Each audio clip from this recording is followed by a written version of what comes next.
Come on, Cindy. Good afternoon, everyone. Welcome. For those of you who weren't with us at the start of the meeting at 4 o'clock, thank you for joining us. We have already had our Pledge of Allegiance and invocation and started the meeting. So what we now need, after we have had executive session, is a motion to return to to open session. May I have a motion to return to open session? Mr. Mayor, I make a motion that we leave executive session and move back into regular session. We have a motion. Do we have a second? Second. Any comments or questions by council? Seeing none, all in favor, please say aye. Aye. Okay, we're now back to regular session from executive session. And next up are public comments. Do we have anyone signed up? No one signed up today. So we'll go right into public presentations. And we are going to have the pleasure of being introduced to firefighter EMT Caleb Workema. How's that? Close? All right. Welcome on. Yep. Workema?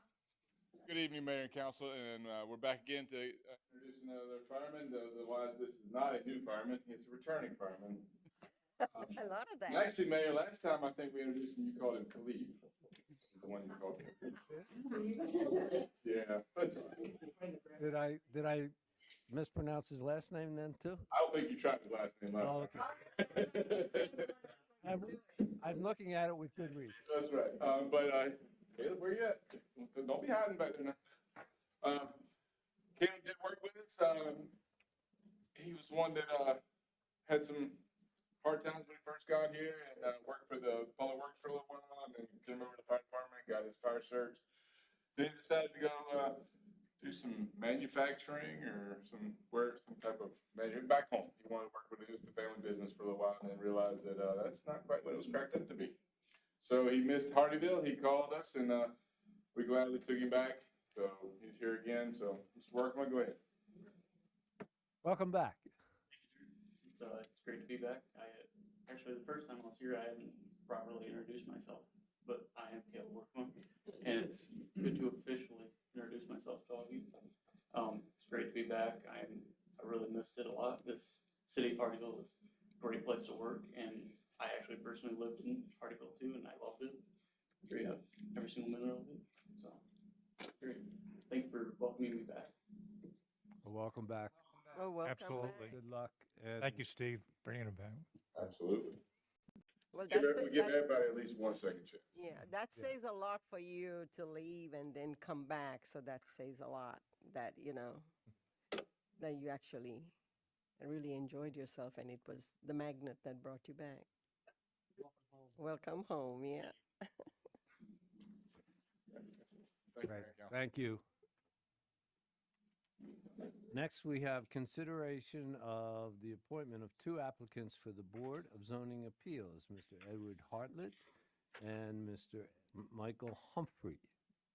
Rana, I think we have you as a spokesperson on this item. Good evening, Mayor, Council. Good evening. Thank you. And it's Ed Hazlitt. We couldn't quite figure out his handwriting, but we figured it out in time. So it is Mr. Hazlitt, and he has been in touch with me today and is very excited about joining the Board of Zoning Appeals. And the other gentleman also has been in touch, and he looks forward to serving his community. So we are excited about both of their qualifications, and we will have a full Board of Zoning Appeals again. So thank Great. you. Thank you. Neither are here today, right? Okay. So this requires a vote, right? Okay. Yes, sir. Could I have a motion to approve the appointment of these two gentlemen? Mr. Mayor, I make a motion that we approve the appointment, zoning appeals, Edward Harlett and Michael Humphrey. It's Hazlitt. Hazlitt. We have a mispronounced, misspelling here. It's Mr. Hazlitt. I'll let it slide this time, Rob. Okay, we have a motion. Do we have a second? Second. We have a motion and a second. Any comments or questions by council? Seeing none, I'll call for a voice vote on this. All in favor, please say aye. Aye. Ms. Snowden, please congratulate them and thank both of them for volunteering for their service. Okay, next we have the presentation and approval of minutes from August 17th, 2023 regular city council meeting. May I have a motion to approve, disapprove, or make any changes to the minutes of August 17th? Make a motion to approve the minutes from August 17th, 2023 from our regular meeting. We have a motion. Do we have a second? Second. We have a motion. We have a second. Any comments or questions by council? Seeing none, all in favor, please say aye. Aye. Okay, the minutes are approved. We have no old business tonight, but we have a number of items on new business. And the first one is first reading of an ordinance authorizing the execution and delivery of certain instruments relating to the renovations and improvements to an expansion of the existing police department building. This is ordinance 2023-9-7A. Mr. Zimbor, please. Yes, sir. So I think the council recalls that we previously engineered and entered into a contract with the general contractor to renovate and expand the police department. At that time, we proposed a financing method. So now we're here basically to proceed on the borrowing for a portion of the cost for the renovation. So basically, this is an ordinance borrowing tax-exempt money for about 2/3 of the cost of the proposed project. I'm asking Ms. Jody to to refresh the council's memory on the scope of the proposed project, and then Mr. John will come up and explain how the project will be financed. Ms. Jody. Good evening, Mr. Mayor, Council. So nothing has changed with the scope of work, but I'm giving you a progress report on where we are. And if you remember, in the blue area here, we're expanding the building. We're putting in a new vault and a garage for the vehicles.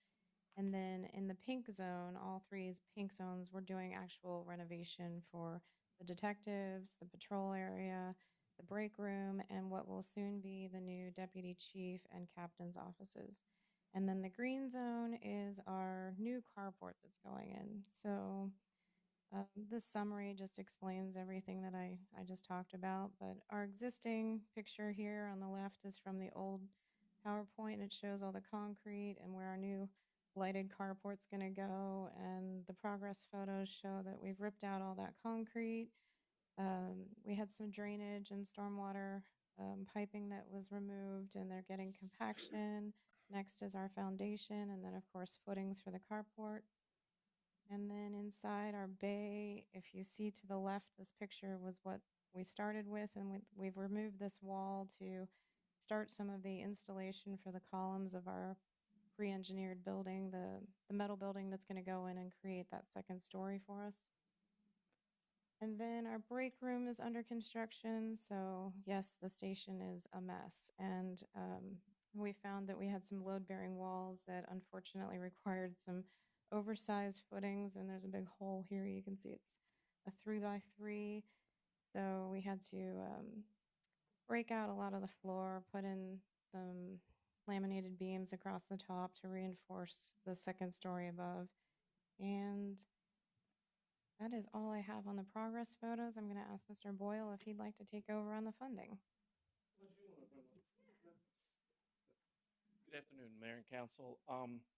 This is a project that we've talked about for a number of years, and as Jody just showed you, we are working through making it happen. The total cost of the project is $1,465,000. We have some debt issuance costs of about $50,000. And then the funding sources, we're going to use some reprogrammed ARPA funds, some pay-as-you-go police DA funds, and then debt issuance of the $1,050,000, and that will be paid with police DA fees over an 18-year period beginning the fall of next year. Happy to answer any questions. Okay, then we'll start the questioning with Mr. Mearsman. I have no questions at this time. Mrs. Guzman. No questions? Mr. White. No questions. Looks very thorough, the work that's been done. Thank you. Mr. Carroll. No questions. Refresh my memory. This is, we discussed this, right? Yes, this was in, we looked at this as part of the 23 and the 24 budget. This is The a project 23 and that's been a long 24 time budget. coming. Yes, sir. So, we're approving an ordinance now after this has already started? Why are we You're doing approving it now? the funding, the borrowing, the funding piece of, the borrowing piece of the funding, Okay, which so, we always bring to you when we actually are ready to go to the okay, market. and this is what we Market. discussed when we approved this budget, this That is correct. project? Yes, sir. Okay. That's correct. All right, I know we talked about it. I was just confused why we're now approving it after it's already started. And Well, we approved the work, and now what Now we're here we're- tonight for is to ask for approval for the for actual the borrowing. funding. Okay, I understand now. I do just want to say, my only concern, and I think I remember saying it at the time, you know, this is the second Band-Aid we've put on the police department. And, you know, when we get this done, I'm sure we're going to have to put another Band-Aid on another part. And, you know, I hope this fixes it for a while. Okay, that's all I had. The only question I had. This time, I'd like to open it up to the public. Anyone from the public have any comments or questions regarding this funding? May I say something, Mr. Mayor? Sure. One of the things that, and I don't say this facetiously, but we talked a lot about Band-Aid versus fix. And my assumption was that when we were making this intervention and putting the plan together, that this would be far from a Band-Aid, but it would be, something that would take care of requirements for a period of time. Did we get that right in our assumption, or is this sort of a Band-Aid incognito?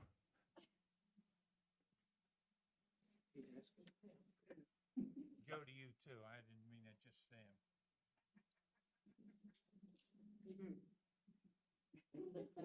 There goes my Christmas present.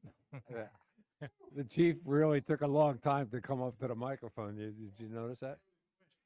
And that's basically where I'm at with that. I have discussed. Loaded or direct? Of course, you know, I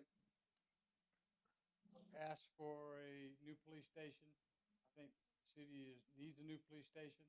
But again, I understand that we don't have funding right now for a new police station, so we got to do what we got to do. And that's what we're doing here with this project. What's the life of what you see us doing, Sam, in terms of once we make this improvements, how long do you think that's going to last us from your? Try to make it for another 5 years, sir. Okay, thank you. I think we had that conversation too at the time, you know, the 5 years. I think that caused a lot of anxiety when you said 5 years, and that doesn't seem like a long period of time. Blink of the eye, but it is what it is. Yes, sir. And one of the problems with the doing what we did, because we put in, what, $750,000 a few years ago? Well, like I said, most of that went to the courts, didn't go to the police department. So you got to remember that I think we only spent about $100,000 in the police department. The rest of it went to the courts because we added on. Which is the same building. Yes, sir. And that's the only thing. And now, you know, a couple of years go by, and now we're at 4.84%, and then it was 2.84 or whatever it was. It was a lot less. So that's one of the dangers of the Band-Aid approach, is that a couple of years go by, and the cost of construction, the cost of financing, everything's up than it was when we did the $750,000 renovation. So I understand it is what it is, but I couldn't pass up the opportunity to. Well, you know, when I asked for the new police station before, I asked for 48 million. Now it's about 50 million. So if we keep going, it's gonna go right on up the You know, pipeline, so. that's a very old tactic. Ask for 48 million, then come back and only ask for a The million. only reason I'm bringing this up, sir, is that, matter of fact, I think we had a discussion today with one of the department heads about that same issue about the police station. So that's the reason I'm bringing it up again, because we have failed to talk about it here lately. So just to throw it back out there to maybe get something going, maybe. So if what you're saying is if tonight we approve the $48 million police station, we can stop that renovation and not Yes, sir, take this loan out? Tomorrow. But again, I appreciate everybody working with the police department and what we're trying to get done and what we're trying to get accomplished. And again, it is something that I see in the near future that City of Hardeeville is going to have to, because with all the growth that we're having, I got to hire more people, and I got a sardine can to put them in. That's not going to work. It's just not going to work. And that's why I brought it up, because, you know, we approved the number of new police officers this budget season, and we know we need more. And I just fear that this minute the last nail goes in and the last paintbrush goes on, you know, the next phase, the next Band-Aid gets asked for, and that concerns me. Well, I'm out of room. And I know that's the way we have to do it. Yes. So We hope this helps you with your recruitment too, Sam, so. Mayor, also, we hope that additional property might help too, purchase. I guess the only Yes. thing I'd like to add is, yeah, why don't you, Councilman Carroll, say that out I loud? was also saying, Sam, we're talking about the Band-Aid approach, but also the addition of that extra property might help too. Well, I think what we're gonna try to do with that extra property, again, I have to get with Mr. Simborg about it. I think they're gonna move most of that into making it a parking lot, because we don't have no parking. You're right. That's the biggest problem right now. You're exactly right. About a library, slip into the library and parking. More police officers create more court time and that kind of stuff like that, so all that. That's right. Hand in hand. Yep. one thing I'd like to add is that Mr. Davis is working on a space needs assessment, and when we get that information, that's going to be very valuable to show what our next 5 years will be needing. So I'm anxious to get that information, and I think we're all anxious to see that it's one. a very comprehensive report, so you yeah. won't have many questions after reading it, I'm sure. No doubt. But thank you all. Thank you, Sam. All right. Again, anyone from the public like to say or voice an opinion or ask a question or make a comment about the renovation of the police department and this funding mechanism? Oh, I thought you were asking. Oh, okay. Okay. Seeing no requests for comments, I'd like a motion to approve, disapprove, or make any changes. This is the first reading of ordinance 2023-9-7A. John? I make a motion for the approval of ordinance 2023-9-7A. We have a motion. Do we have a second? Second. We have a motion. We have a second. Any further comments or questions by council or the public? Seeing none, I'll call for a voice vote on this. All in favor, please say aye. Aye. First reading has passed. The second reading is scheduled for September 21. Next is first reading of an ordinance to amend Chapter 11 licenses, permits, and miscellaneous business regulations of the Hardeeville Code of Ordinances. This is ordinance 2023-9-7B. Mr. Zimbor? Yes, sir. I'm going to have Ms. Maines handle this just briefly, and this is relating to the Code Enforcement Task Force, another tool to help us get the series of issues and problems that we're facing in our community under control and resolved. But before I do that, I wanted to thank Ms. Oliver for being here. You know, she's our business license coordinator extraordinaire, and she had the best fiscal year business license receipts in the city's history. So I think the council to get that report. So we are thrilled with her efforts, so thank you. And I know how she loves to come and talk to the city council, Oh, yeah. even though she's not going to do that today. So, but I just Well, want to acknowledge Liz- her efforts. You're more than welcome to address the council. Wow. I don't really have anything to say. Congratulations. Thank you very much. Thank you for doing a very fine job. Job well done, Miss Cindy. Yep. Thank you.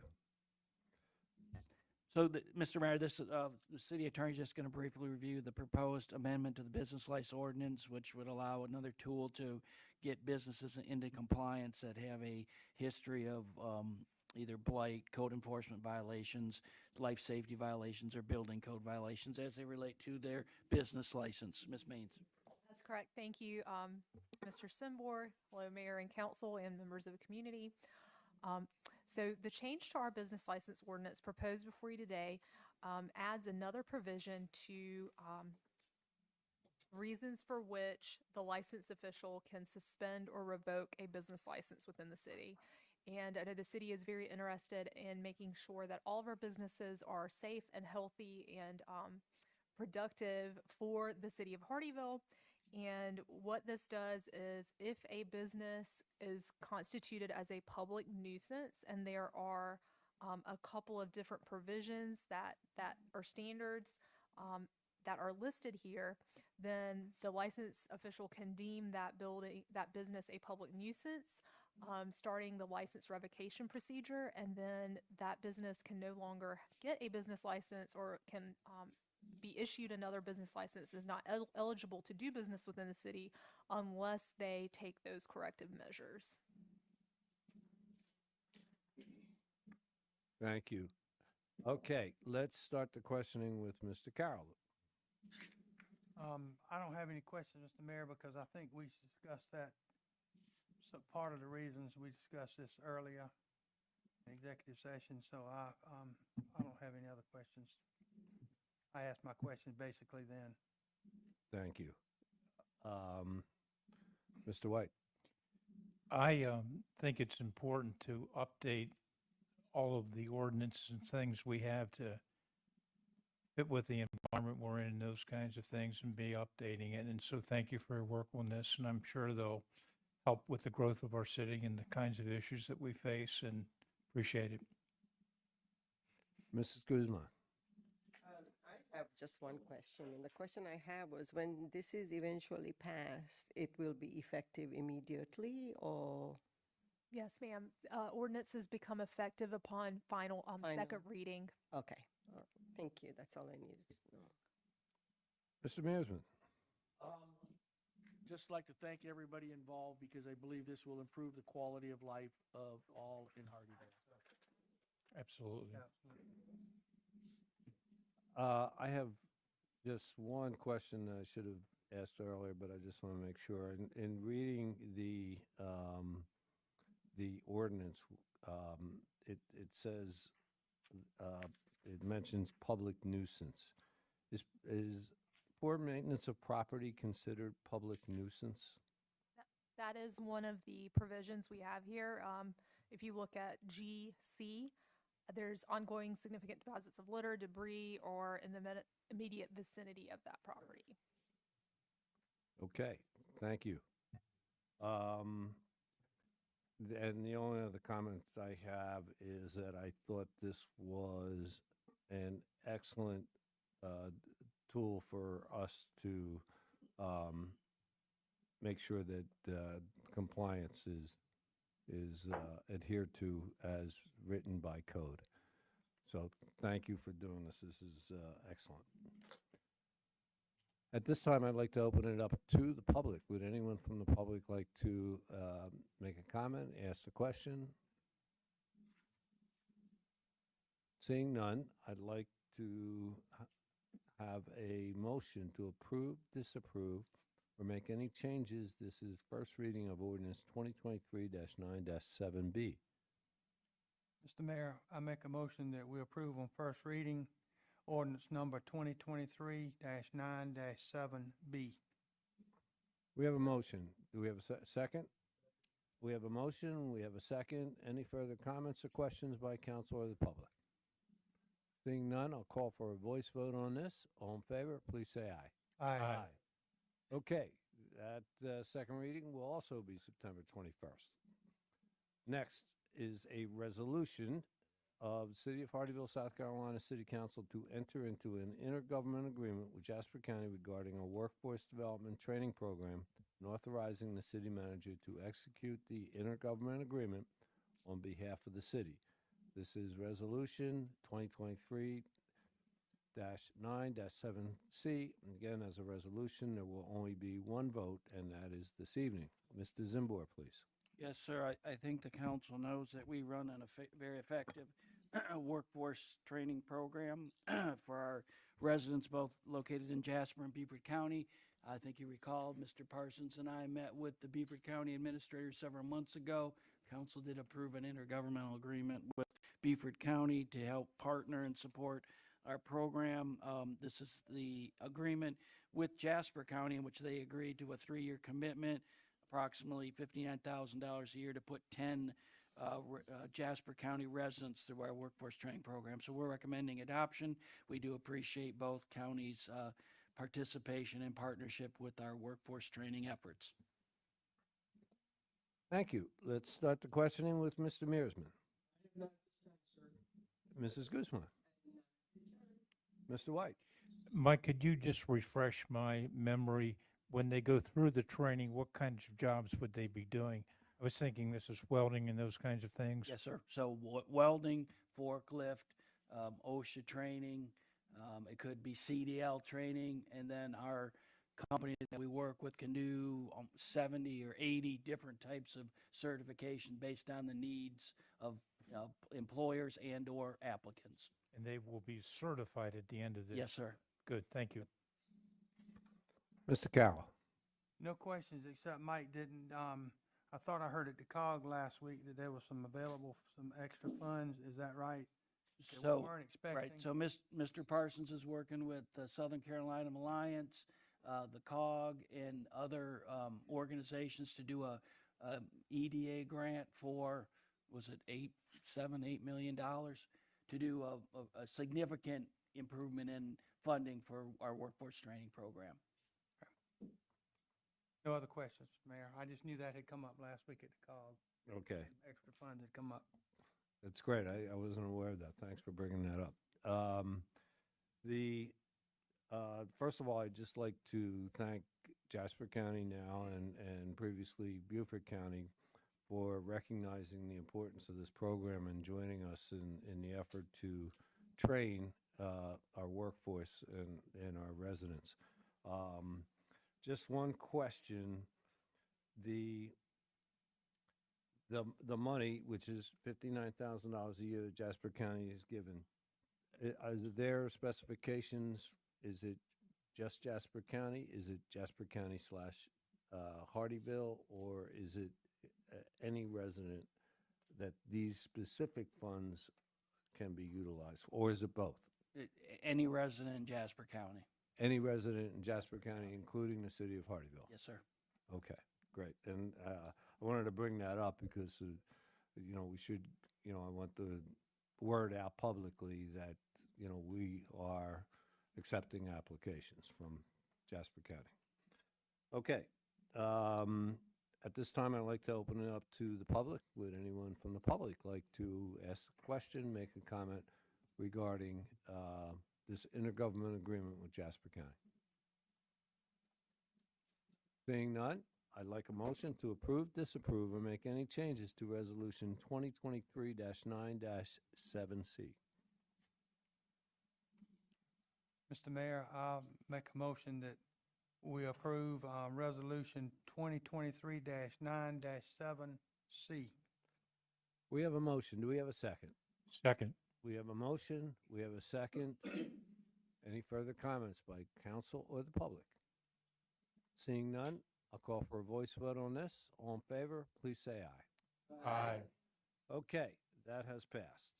Next is also a resolution, City of Hardeeville City Council authorizing the city manager to submit an EDA grant application and commitment of providing a local match for the Hardeeville BJWSA Exit 8 sewer project. This is Resolution 2023-9-7D. Mr. Zimbor, please. Yes, sir. Mr. Parsons is going to do just a brief project description, but just for the council's recollection, we've been working with several property owners on Medical Center Drive, the Exit 8 area, regarding interest in obviously developing their property. They do need sanitary sewer, so this is what this grant application relates to. Mr. Parsons. Good evening, Mayor, Council. If you recall, we've been talking about this project for probably several months. We actually applied for the Sept grant application through ARPA funds with the state in partnership with Beaufort Jasper in hopes of getting it funded. That project was turned down. That project was including Exit 8 and also sewer along the 17 to service the Riverport area. So we was rejected with that application. So this was another route of going through, and this kind of singles out this project by itself. We've met with EDA officials at the state level, also with the LCOG folks, which we have to partnership with them on these type of grants.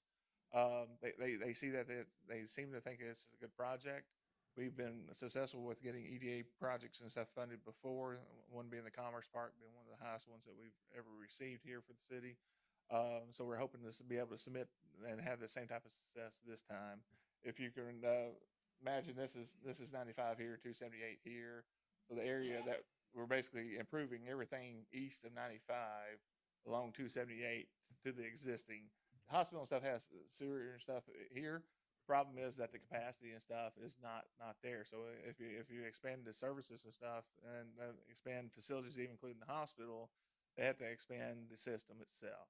And as a result, we're searching for this, trying to find the way to do that. We've been working on it for several months with the engineering and different things of that sort. So the total project amount, $6.5 million. Your total amount of construction is 6.3. That's what we would ask for from EDA.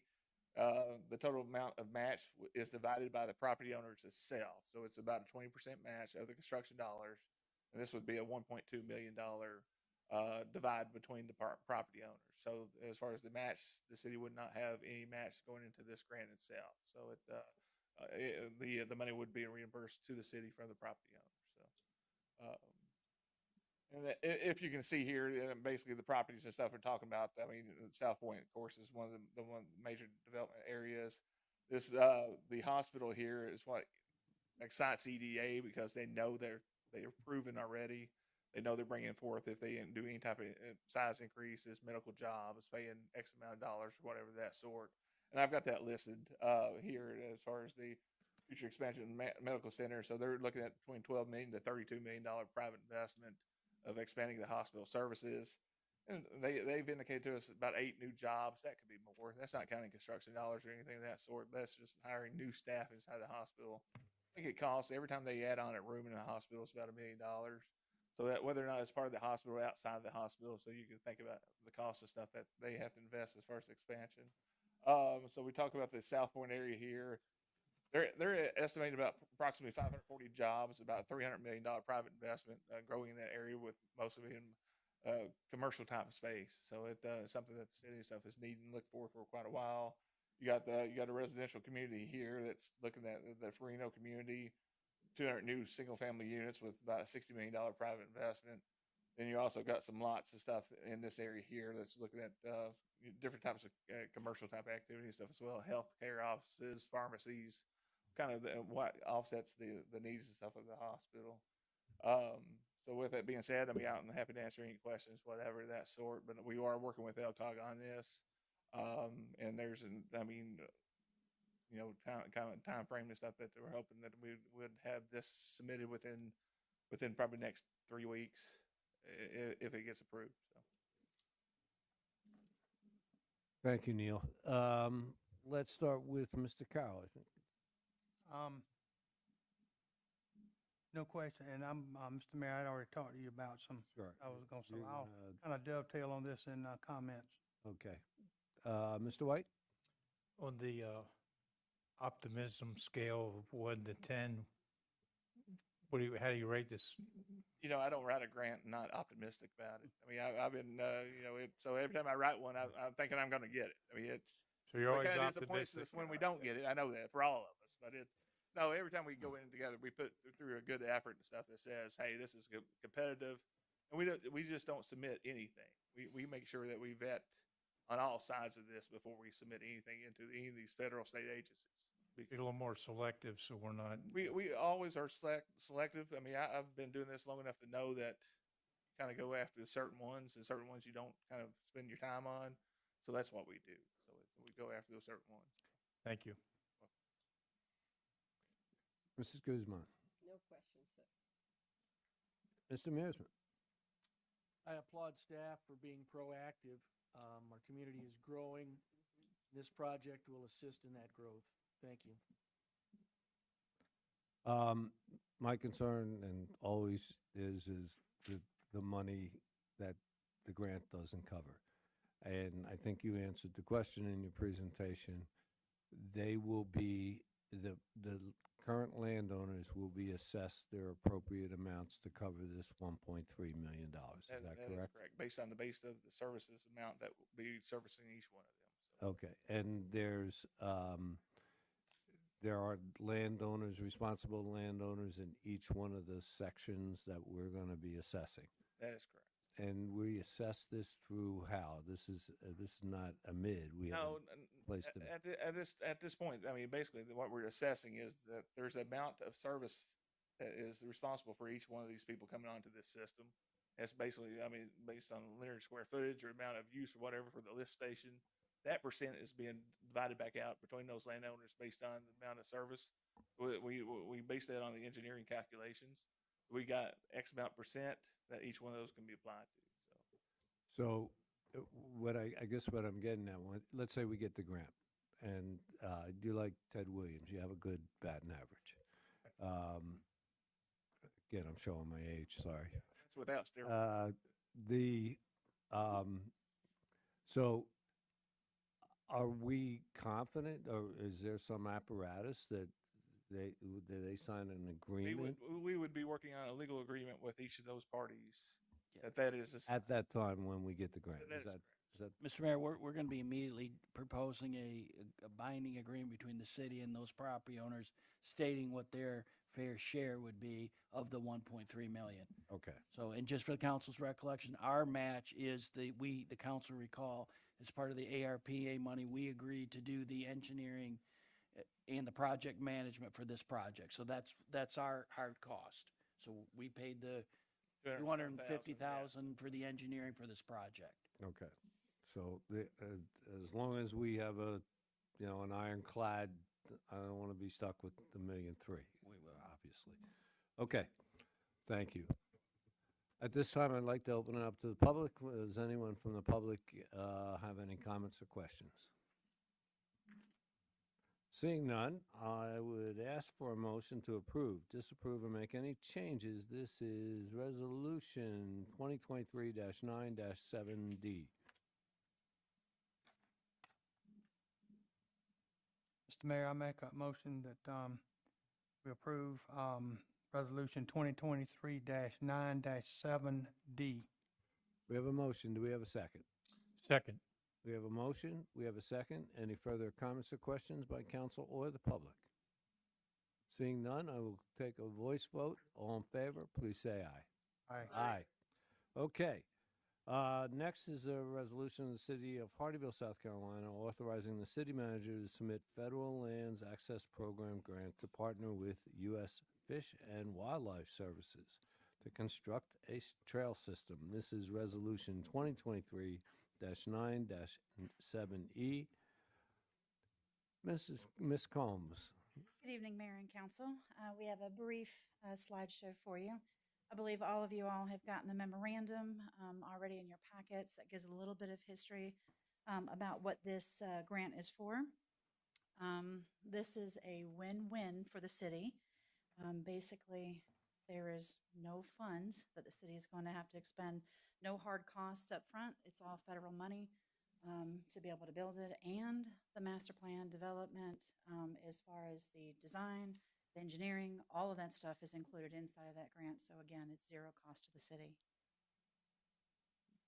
So the FLAP grant is the Federal Lands Access Program. It was established to improve transportation facilities that provide access to and are adjacent to or located within federal lands. That's who our partner is. Monica Harris is here as well, so I'll let her speak in just a moment to talk about that partnership. The Access Program supplements state and local resources for the public roads, transit systems, and other transportation facilities with an emphasis on high recreation sites and economic generators. And the Savannah National Wildlife Refuge is a huge economic engine for us. And again, I'll let Monica talk about some of the visitor notes. This is one of the reasons why we are a perfect partner for this grant. Again, they are the key partner agency. Again, U.S. Fish and Wildlife can't go after this grant. They have to have a partner. So us as a municipality, we are the partner. So again, we are the ones that are going to receive the funding. We are the ones that are going to build it. They are a partner agency with that. We have worked probably the last 3 or 4 months on this diligently, all kinds of fun stuff that we've been doing. And basically what we're looking at is doing a 3-phase approach. This particular portion of the grant right now is just for the first phase, because again, we want to have a master plan that can phase out everything all together. You don't want to put the cart before the horse. And again, this trail is going to be about a 6-mile trail from Kingfisher Recreation Area, which is right off of Highway 17. And it's going to go to the Union Landing area, which again is alongside the U.S. Fish and Wildlife boundaries. It's absolutely beautiful back there, Dodge Ram Road, if you haven't been on it. Like I said, we're very fortunate to have a tour guide and take a really nice scenic tour. The rough estimate for this phase is $4 million. This is a greenway project, again, that is a total of 3 phases that will eventually extend all the way to Millstone Landing. So we all know what's coming down towards Millstone Landing, and that's exit 3. So we are being very smart with this program and this project grant, because there's going to be a lot of changes that are coming down that way. So we want to make sure that we do the right trail first, to be able to give way to all that development that's coming as well. The other portion of that is that we would like to extend the Kingfisher area over to the visitor center, which has quite a few visitors that come there annually. I think it's about 25,000 people every year. But again, I'll have Monica talk to you about that as well. The estimation of the total Greenway project, it's probably about a 10-year project. And it could potentially be anywhere between 12 to 15 million. It would not be smart for me to bring you all a budget right now and say this is what it's going to be, because you all know projects, as much as we like to say they're going to be this, within the next couple of years with inflations, they're going to change. So that master plan will be bid out, and that will have all of those phases on there for you all for consideration. Again, there is no local match for this grant. The master plan, the design, the engineering, all of the build, everything that you can imagine for this, it's perfect, is going to be funded through this grant and at no cost to the city. And this is, again, as the mayor just said, for the last EDA grant, you know, what exactly, there might not be a hard cost right now up front, but will there ever be a cost to the city? And yes, there will. You build new recreation centers, you're going to have staffing costs. You build new police departments or fire stations, you're going to have costs with staffing. So there will be some staff maintenance costs associated with the trail once it's built. PRT would take complete ownership of the trail, again, in partnership with U.S. Fish and Wildlife. It's on their property. And this is just a little bit of the map. Let's see if I can get my little pointer here. So for reference, this right here is the Dodge Tram Rail that goes all the way up. And this right here is part of the Riverport development that's already going on right now. And this right down here is where it is going to start. This is the Kingfisher area, and we're going to go all the way up to about right here, which is the Union area. And then, of course, it will continue all the way back up through all the way down to Millstone, just for reference so you know exactly where it's at.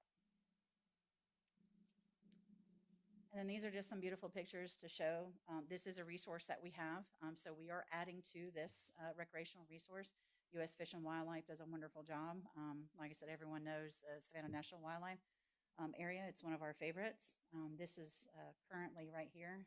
This is the Kingfisher Recreation Area. And I think Monica, I'm going to have her come up too. She can probably talk about that project as well. This is our beautiful Savannah National Wildlife Area right here.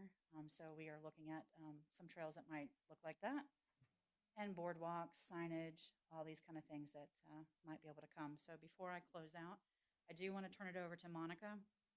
Monica Harris is, what's the exact title?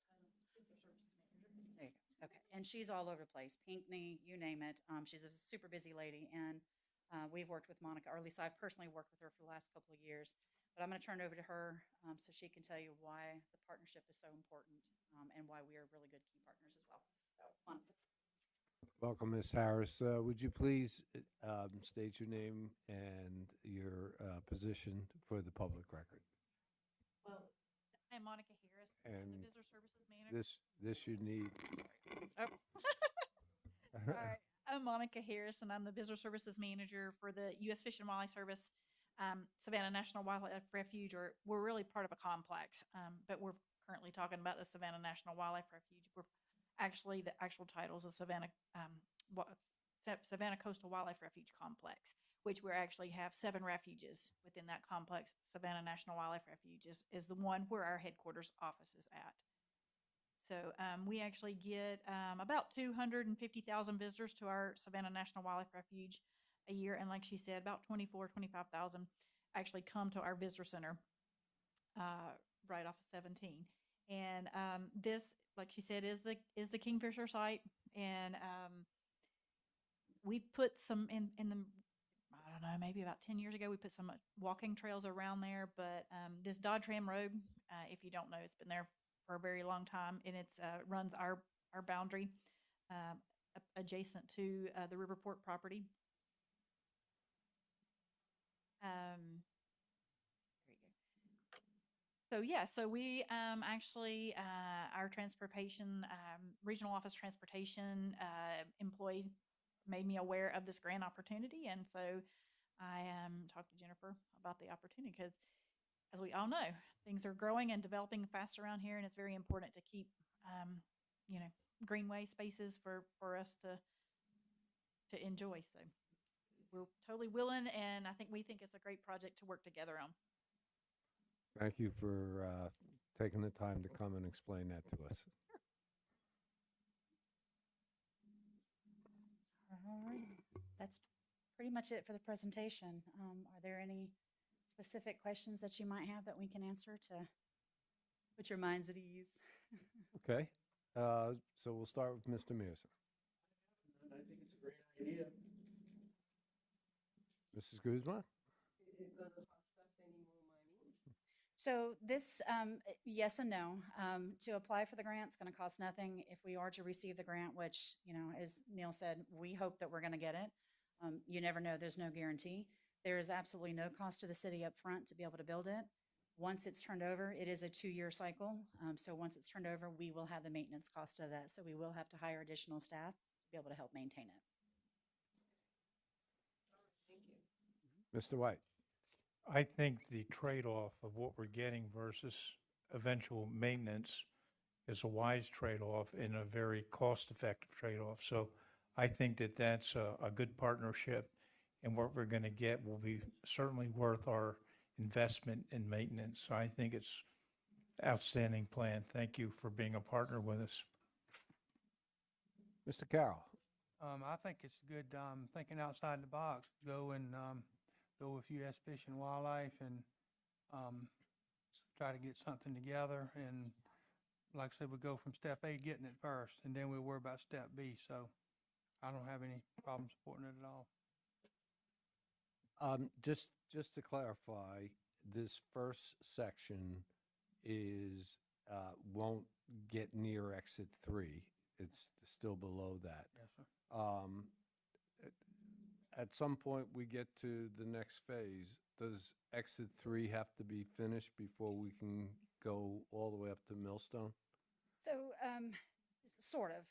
What we do is if this is approved and it goes forward, we'll have the master plan that brings all the partners in. And then from there, we'll be able to look at everything. Phase 2, we're trying to connect more towards the Georgia side to the visitor center. The final phase is giving enough time for exit 3 to be developed. I don't know if that's 3 to 5 year plan. I don't know what that is, but it doesn't necessarily have to be completely built out as far as exit 3.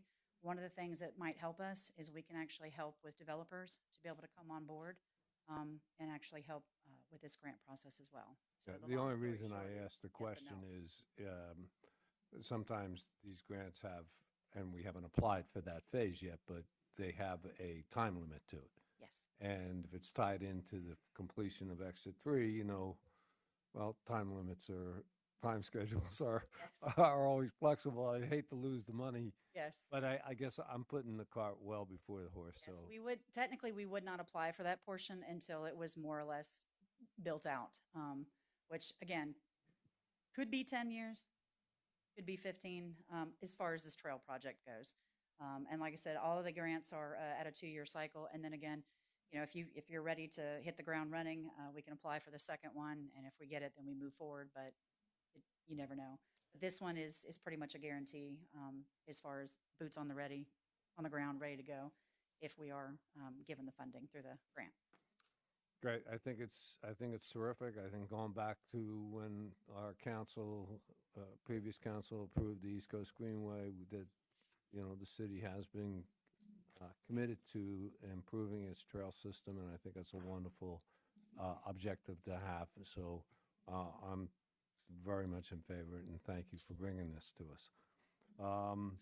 Next, I'd like to open it up to the public for any comments or questions. Okay, seeing none, I'd like a motion to approve, disapprove, or make any changes. This is Resolution 2023-9-7E. Mr. Mayor, I make a motion that we approve Resolution 2023-9-7E. We have a motion. Do we have a second? Second. We have a motion. We have a second. Any further comments or questions by council or the public?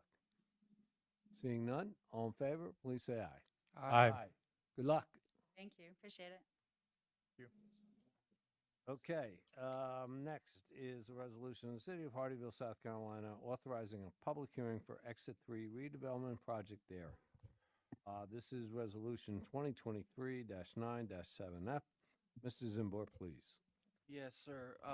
Mr. Juan, can you put up that attachment that I sent you for the council? So this is a yes, that is it. Thank you, Juan. So I think the council knows this has been a 12-year marathon. I think the mayor and I came in at the 4-mile mark, and I think we're almost seeing the finish line. I'm sorry. I came in, no, because it's 8 and 12, right? So about 4 miles. Something like that, right? Close. It seems like a couple of Exhausting. decades that we've been working. That's on right. this. We wore out so many shoes and other things we don't even know about it. But I digress a little bit. But so we do have funding partners. We've been working tirelessly every 2 weeks. A call with more attorneys than I can shake a stick at on the call.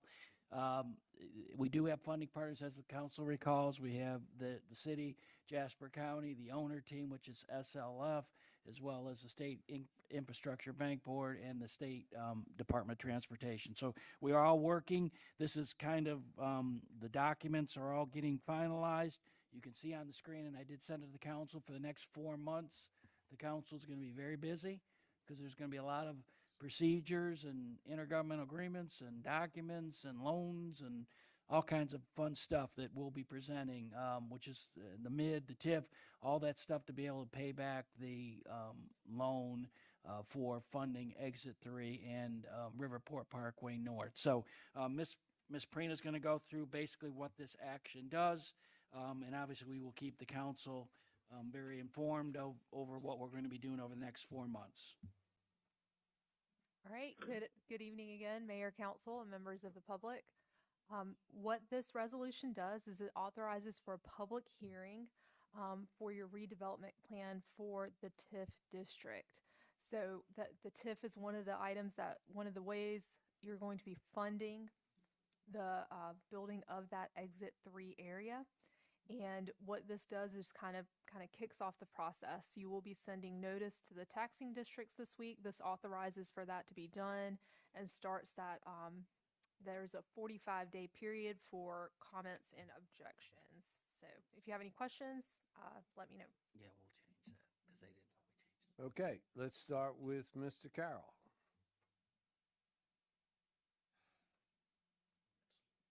Mr. Mayor, I think that, as, you just, Mike and you just spoke, we've been going for, it seems like, well, I think didn't we say we started this 12 years ago? Around 12 years ago, it's been going. And, we would get, gain a mile and lose lose a quarter of a mile. And then we get, and anyway, it's kind of a give and take, but, and I'm still not saying we're getting to the finish line, but it looks like with this, we're getting closer to the finish line. It seems like we're getting a little bit more cooperation. So I'm definitely in favor of it. Thank you, Mr. White. I would echo what John said. It's a point of optimism. We're turning a corner, it looks like here, and a lot of long time, a lot of hard work for all of our staff, and we appreciate that. And let's hope that it keeps going down the optimistic road that we are anticipating. Mike and all the staff, thank you for your hard work on this. Mrs. Guzman. I just want to say thanks to everybody who has been working on this. How long did you guys say? 12 years? And I'm just coming in at the tail end to see all of this coming into fruition, and I'm excited about this. And it's due to everybody's who was involved in this from 12 years ago. Their hard work is now, you can see the light at the end of the tunnel. So just have to say well done to everybody that's been working on this for this long. Mr. Mearsman. A vision that was seen by members of the council and others 8 years ago or so is finally taking shape and will be shortly coming out of the ground. This is, while it's amazing that we are at this point, with this, the future of Hardeeville is being written right here, right now. And it will allow the continued growth not only by population, but financially beneficial for all of Hardeeville and all of Jasper County. This is an amazing thing to see a piece of ground and put a new exit. Yeah. And the businesses that will locate there, the availability of the port warehousing down there, this will all tie together. It may be years down the road, but we have started and it will happen. And that's it. Thank you. Everybody said it, and I've talked about this before, and it does seem like decades that Mike and I have been working on it, but I think the only thing left to say is thank you to Jasper County, Stratford Land, everybody who worked on this and coming together to get everybody to agree on all the various aspects. I think it's really quite an accomplishment, because not only did everybody have to come together, they've had to stay together for the 12 years of this project. And, in the 8 years that Mike and I have been involved in this. So that's quite an accomplishment. And all of that would not have happened unless you have a glue to keep all these parts together for that long. And so, Mr. Glue, thank you for all the work that you've done.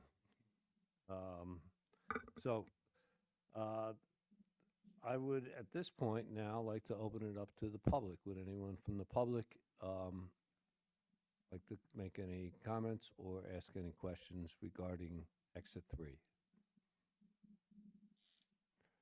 Okay, so then I would like a motion to approve, disapprove, or make any changes. This is Resolution 2023-9-7F. Mr. Mayor, I'd like to make Go ahead. a motion to approve Resolution 2023-9-7F. We have a motion. Do we have a second? Second? We have a motion. We have a second. Any further comments or questions by the public or by council? Seeing none, I'll call for a voice vote on this. All in favor, please say aye. Aye. Okay. Next, we have a resolution of the City of Hardeeville, South Carolina, City Council authorizing the city manager to dispose of surplus property. Mr. Zimbor, please. Yes, Mr. Mayor, this is housekeeping. We do have a few vehicles in the police department that the chief would like to sell. I think he does even have an interested party that's willing to pay fair market value, so we're recommending that the council pass this resolution, which disposes of these two vehicles. Okay, let's see, whose turn is it? Mr. Mearsman, any questions? If it's surplus property and there's a buyer for it. All right, sell it. Mrs. Guzman? Mr. White, would you like to keep it? Can't afford it. Sell it. Mr. Carroll? This time, I think some of this used stuff's supposed to be getting premium prices, so sell it when you can get the price. I think sell it sums it up, so I'm not going to add to that. Would anybody from the public like to make a comment or ask a question? Seeing none, I'd like a motion to approve, disapprove, or make any changes to Resolution 2023-9-G. Is that right? Yes, ma'am. Good, Steve. Mr. Mayor, I make a motion that we approve Resolution 2023-9-G. We have a motion. Do we have a second? Second. We have a motion. We have a second. Any further comments or questions by council or the public? Seeing none, all in favor, please say aye.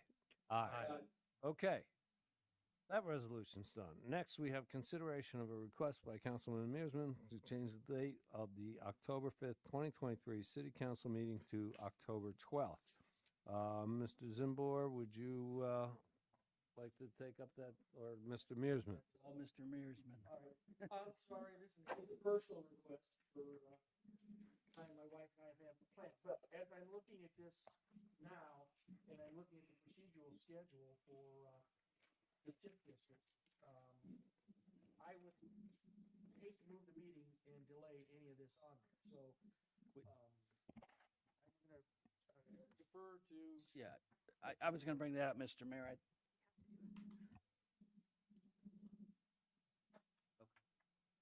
But we could do, okay, but we could have, so that schedule, it has some flexibility, but not all flexibility.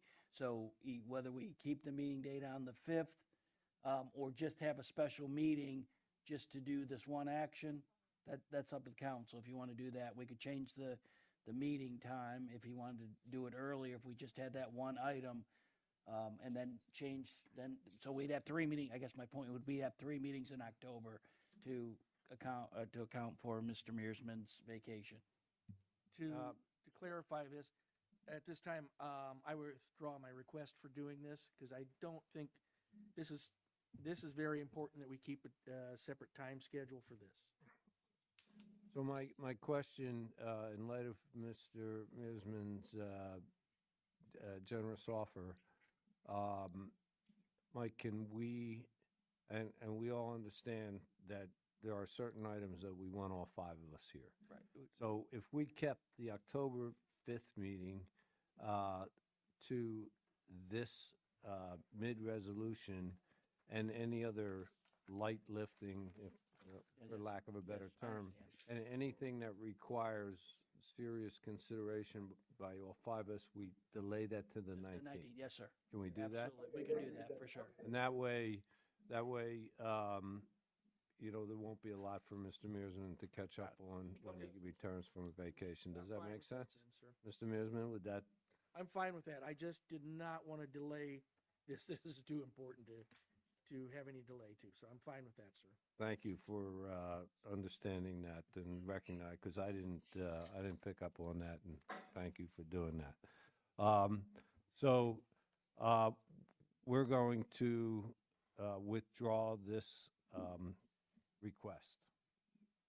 So we don't have to vote on it, right, Ms. May? Yeah, you can keep going. Yeah. Okay, great. Next, we have the manager's report.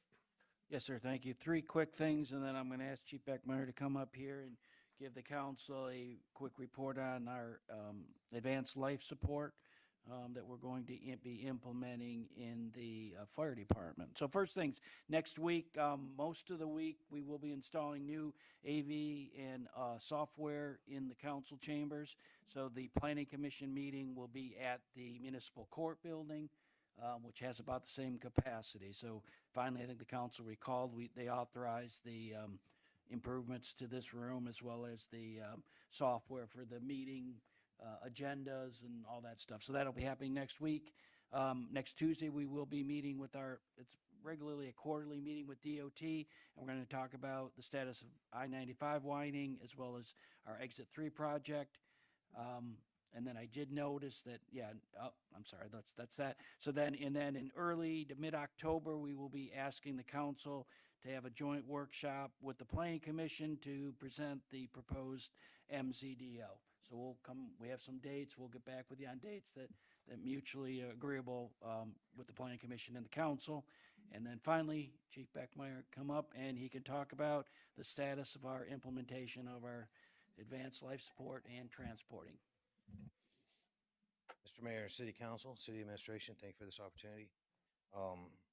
Just like Councilman Mearsman mentioned with the Exit 3 project, this is one of those points to where it shapes the future of Hardeeville for forever, essentially, I think. The fact remains that people are going to call, and when they do, we're going to respond with excellence. So before I get into it too far, I have to mention some key mentions, and this isn't celebratory, we're not all the way through. I'll explain where we're at, but we're getting very, very close. But obviously, without your support, we wouldn't be here. Chief Camp, if he didn't have faith and confidence to get to where we are and everything I'm about to explain, you'll see it's quite the process. Dr. Zorch is our medical control physician. He's been excellent to work with. Chief Cox, Chief Fairchild, all of our crews at 81 have done a lot of work getting us to where we're at so far, and all of our paramedics. So essentially, everybody that is in the fire department has put hands on this project. Process began in November when it was approved here, November 17th. We immediately moved with your approval to secure our first ambulance and a reserve ambulance. So our first out ambulance and a reserve ambulance. We took possession of these and immediately began to work with the state. So probably about a year and a half, maybe 2 years ago, we moved to ALS Step Up, which means that our apparatus could run advanced life support. So we were already somewhat familiar with the inspection process through the state. Of course, moving from ALS Step Up on essentially a QRV or a fire apparatus to transport's a whole different beast. So we immediately started opening those processes. In December, we initiated the application process through South Carolina DHEC, and had to start looking at that. DHEC is all the way down to how the ambulance is striped, and part of that's we're gonna talk about undergoing that tomorrow. So we began searching for reputable companies, taking quotes. Meanwhile, we began ordering all the supplies per federal and local regulations, everything from our medications, and that has to be simultaneously coordinated with our medical control physician, which is why I mentioned Dr. Zorch. It's really, these things are all happening concurrently, and it's tough to juggle at some points. But while all this has been happening, we've developed over 300 pages of protocols, standard medical operating guidelines, medication administration policies and procedures. We're over 300 pages in creation since December. We've also been working on the technology side to ensure ease of use in reporting, efficiency in reporting, which is a big deal, and communicating and referencing. So it actually unlocked today. I just haven't pushed it out yet. Latest technology in making quick reference in the field via phone or iPad. Next, we secured the ALS 360 deal. That was really appreciate City Council support on that. That was a game changer. What happened, and we're already doing that, it brought forward tools and equipment that haven't been in this area, that aren't still in this area, but they are for the city of Hardeeville. And we're running them first out. We've used them such as the Lucas device, which is automated compressions. We've already used those several times in the field. So our citizens are already seeing the benefits of city council and all the work that went into ALS 360, that deal. We still have aspects of the 360 deal that are coming in because of supply chain issues and everything else, but so all the permitting started in December, and I finalized and submitted it Tuesday. We have reached the point now where, well, part of that permitting was all kinds of certifications, and that probably surprises nobody. We have to have clinical laboratory improvement amendment certifications. We have to have infectious waste generation certifications. We have to have a big one is controlled substances, being able to have those, warehouse those, and administer them. So training packages have been ongoing, and we really couldn't, until we reach a certain point, and we reached it towards the end of last week, waiting on one more certificate to come in, was calling for state inspection. So we've called for that state inspection, and we are scheduled for that tomorrow morning. That'll take all day. We'll have two ambulances inspected. We'll have two QRVs, which will be mine and our training officers. Those will be inspected, and the training division has to be inspected as well. So that'll be an all-day inspection. If that goes, then what we're looking at is 4 to 6 weeks, and that's because that's what takes billing. That's the amount of time it takes billing to set up, and they can't set up until they have, until we have our state numbers. The other part of this, so the last 4 to 6 weeks are going to be really pedal to the metal. A very aggressive training packages will be initiated. We've been training on it all along. We've been developing the training curriculum. We just couldn't. There's no point in implementing it until we're ready. So the ambulances are set up, and until we know some of the odds and ends, that all the little details had to be worked out. Another part that is a moving piece of this is the introduction of part-time paramedics. Great benefit to the citizens. It'll help us minimize our overtime, ensure that our paramedics aren't getting overworked. It's a great tool for recruiting in the future. Keeps costs down. It's tricky though because we're very selective in who we hire. We want to make sure we hire talent and commitment. So that's essentially where we're at right now. We will, like I said, undergo our inspection tomorrow. We are all excited about this. There's no doubt that in all regards, whether it be rescue, fire suppression, or EMS, we truly seek excellence. And that's an easy thing to say. It's harder to prove. This process right here is proof of it. It is something that a lot of fire departments shy away from. Sometimes fire departments get pushed into it. We went into it eagerly, and the reason is because we prefer control. And one of the things we haven't been able to, we can control a lot. And what I mean by control is our determination for excellence, our dedication, our commitment to training and customer service. One of the things we haven't been able to control is that last little stretch when someone's in need and they the transport to the hospital. We have that now, and we do promise that excellence is something that they will receive, our citizens who call. Thank you. Mr. Carroll, do you have any questions for the chief? No, so it seems like, Steve, was, again, and I'll, congratulate him. He thought outside the box and tried to stay ahead of the curve, and sounds like he has done that. And, congratulations, Steve, and to the, I have been so, impressed by the, caliber of men that you've hired and women. So thanks a lot, and and appreciate your report. Yes, sir. Mr. White? I remember some months ago when we looked at numbers, a third were people going out for fires and 2/3 are going out to help people in emergencies, medical. And I think as a council, we can't do anything more important than look out for the health and welfare of our citizens with Sam and with you fellows. And so to me, this is a major step in a retirement community surrounding us where people are going to need this. I don't think we could have spent our time or our money any better than this. So congratulations to all of you for the hard work. It's going to make a real difference. Thank you, sir. Mrs. Guzman? I'm excited. I'm really excited because, you know, as a former first responder, this just tickles me pink. Yes, ma'am. Looking forward to that first ride on the bus as well. One question I have for you, when the ambulances start running and we start transporting folks, do you have like your first closest medical place would be Coastal Carolina? Yes, ma'am. Would you be, depending on what the severity of the issue is, would you be transporting them to Savannah? Would you be calling a helo? How would you, because I know Coastal Carolina does not have a level 2 or even a level 1 trauma center. So it's like, you know, if you have a hangnail, maybe it's okay.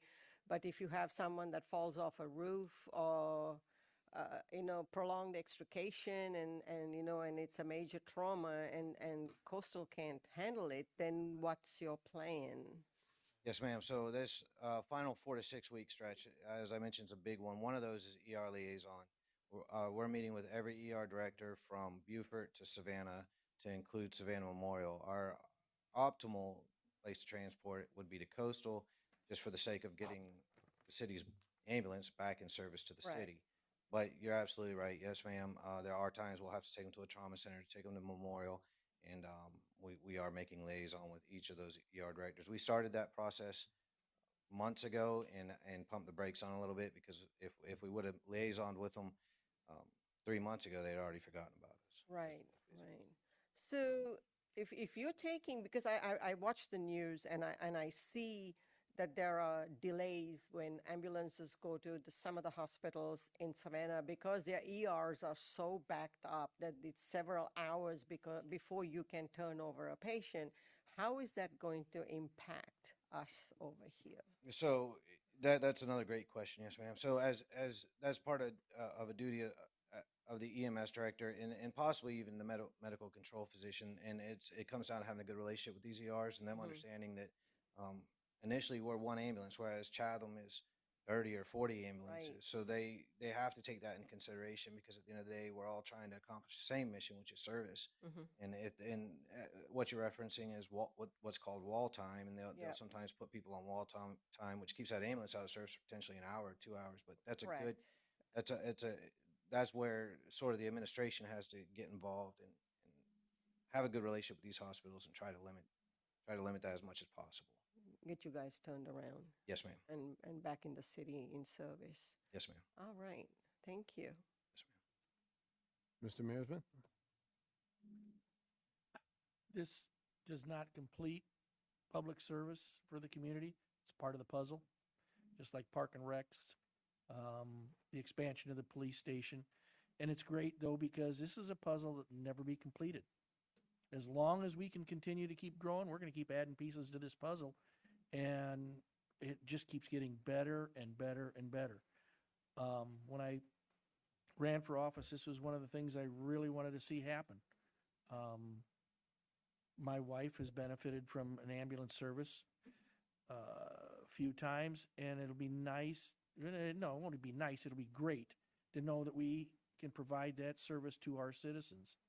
And there again, we have one. I'd like to see have one eventually in every one of our stations. Yes, So sir. congratulations. Thank you, sir. Awesome.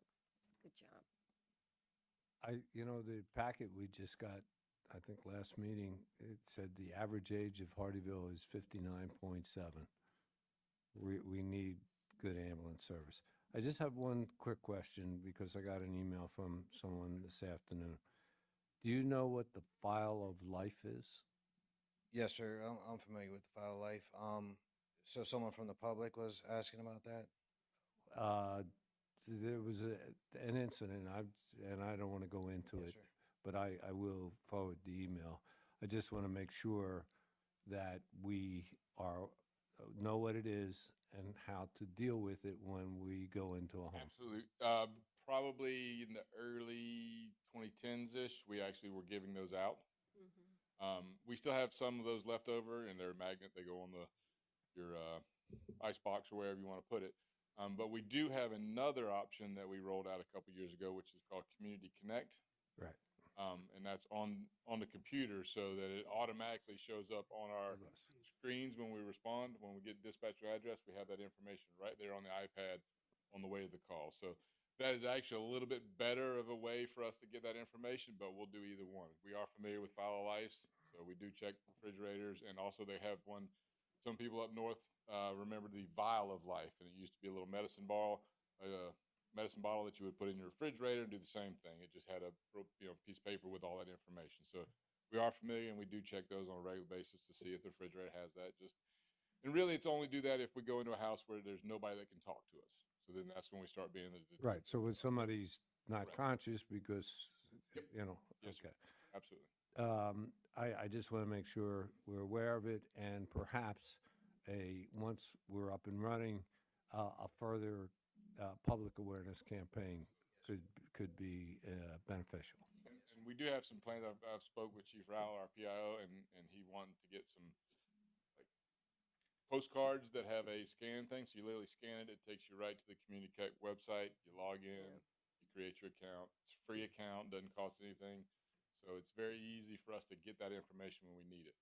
One good thing about it is that it is secure. So if you do put your personalized information, which that's the point, we can't even access it unless we get a call to your house. That's the only time it'll actually show up on our iPads is when we get a call to your house.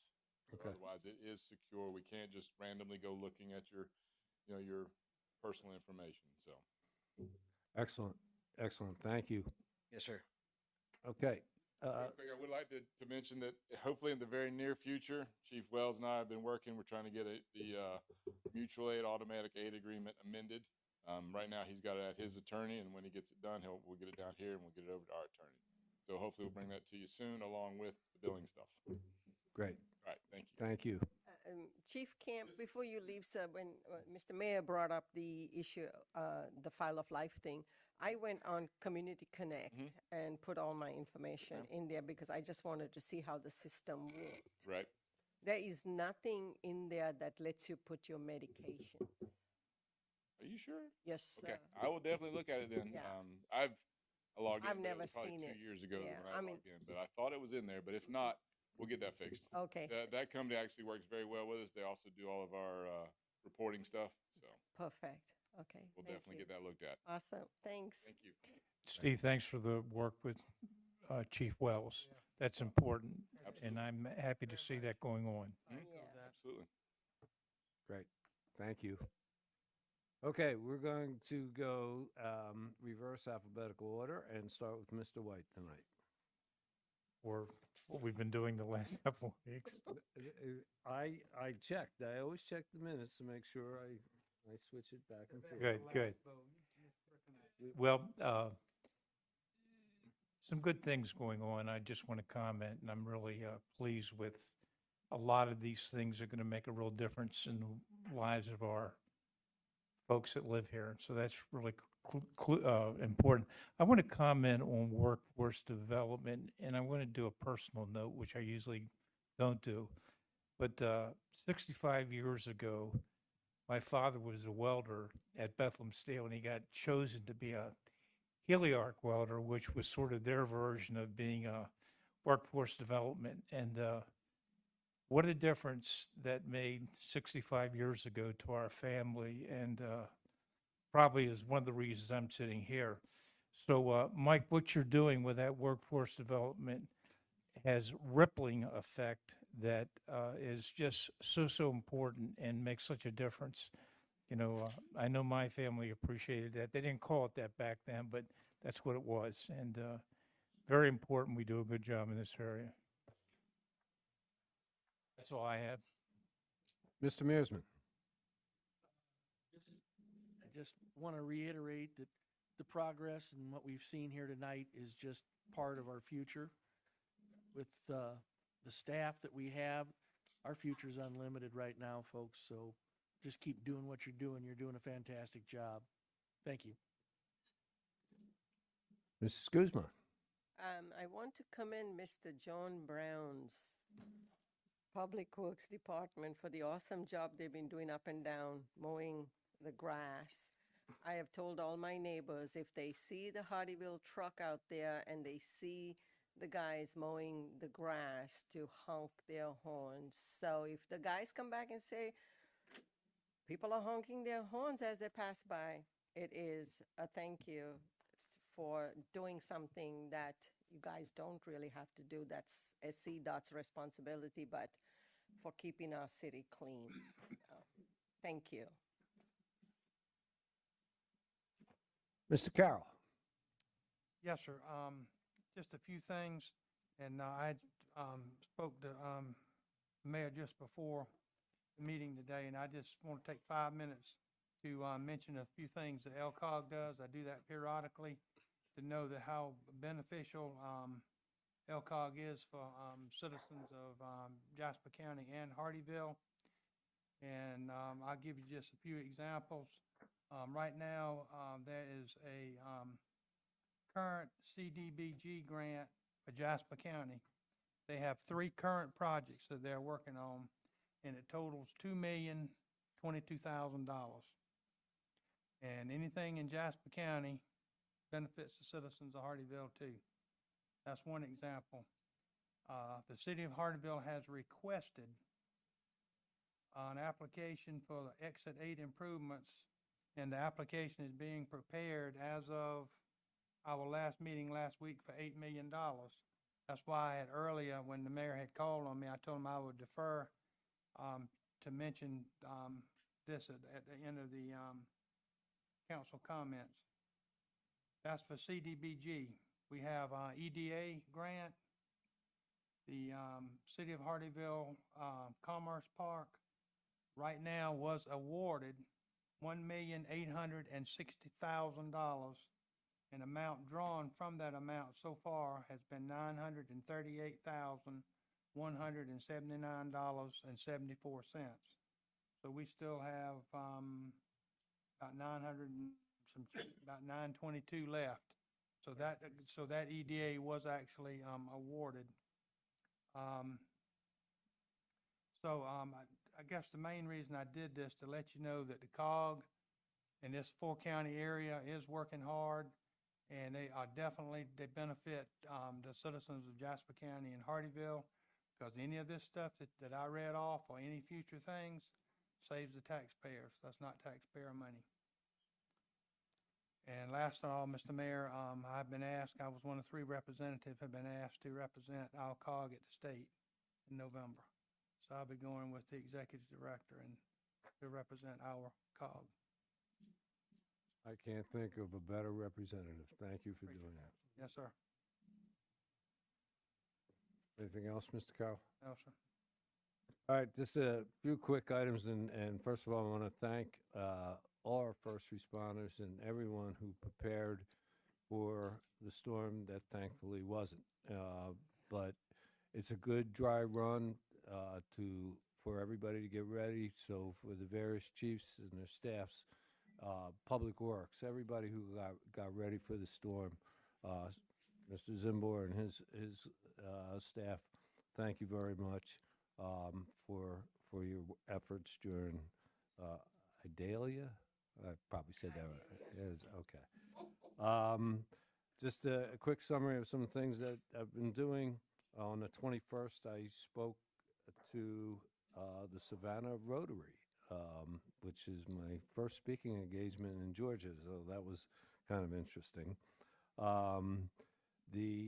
Just to let everybody know, the Soloco meeting at the next one, which will be at the Hardeeville Rec Center, we've invited all our state representatives to join us to hear a presentation about the 25-year needs for our roadways in the entire Low Country. I also went on that same day to a SCA board meeting, and I bring this up because at that meeting, the biggest challenge that the Southern Carolina Alliance is facing is when they're recruiting businesses to have the workforce needed for them to invest in our area. So these workforce training programs are vitally important. I also attended the USCB convocation that I go to every year to invite the incoming freshmen. I also was invited to attend, and I did, went to Hilton Head Island's 360-40 celebration. They are 360 years since they were discovered by Sir William Hilton, and 40 years since they have been incorporated as a municipality. The governor gave a proclamation. I was able to say hello to him, as well as other state and local representatives. First Friday last week, I want to thank Jen and the Parks and Rec staff for doing a very excellent job in presenting their mission to the people at Sun City. Remind everybody, Wednesday is the first youth council meeting of the year. Also, we'll be at the rec center. This is going to be a very casual event. We're going to serve some light snacks, put all the students in a round table, and just have a little bit of an icebreaker of everybody get to know us. This is a new technique that we're using at the suggestion of last year's youth council. So I invite the entire council to join us and meet next year's participants in the youth council. Mr. Zimbor, I think we kind of cut our conversation short on Tuesday, that we should continue that conversation that we had.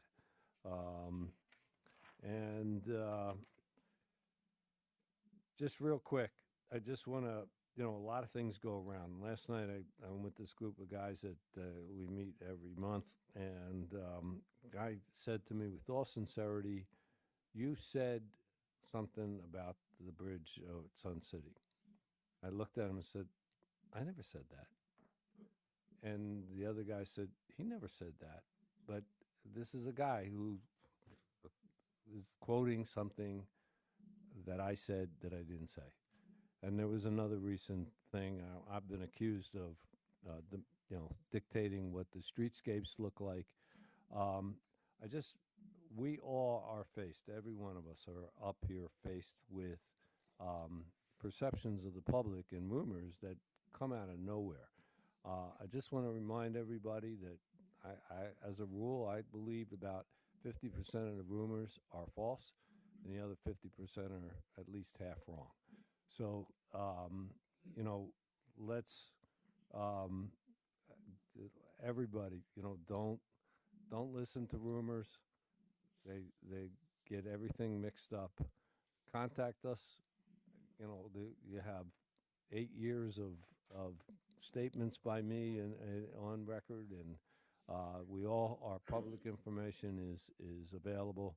If there's any question, every one of us always answers all the emails we get, and we're happy to give you any information that you need to have without listening to things that people said we said. We get in enough trouble for the things we do say. I don't want to get in trouble for the things we don't say. So on that note, I'm finished, and I'd like a motion to adjourn. Make a motion that we adjourn our council meeting. Second. We have a motion and a second. All in favor, please say aye. Aye. Aye.